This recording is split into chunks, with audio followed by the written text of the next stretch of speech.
Hey, what's up guys? So in this video, we will see how to turn off TalkBack on the Redmi A5. Now, if you have enabled TalkBack on your smartphone, Google search. Tap to activate.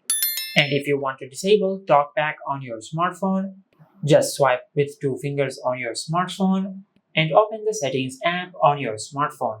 Settings. Double tap and hold to long press. Now just double tap on the Settings app icon on your smartphone to open the Settings app. Settings. Search settings. Now from here, just swipe down with two fingers on the screen.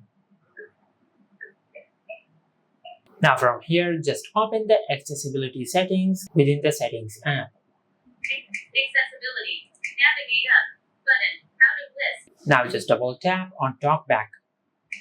TalkBack. Navigate up. Now from here, just disable Use TalkBack Turn on TalkBack.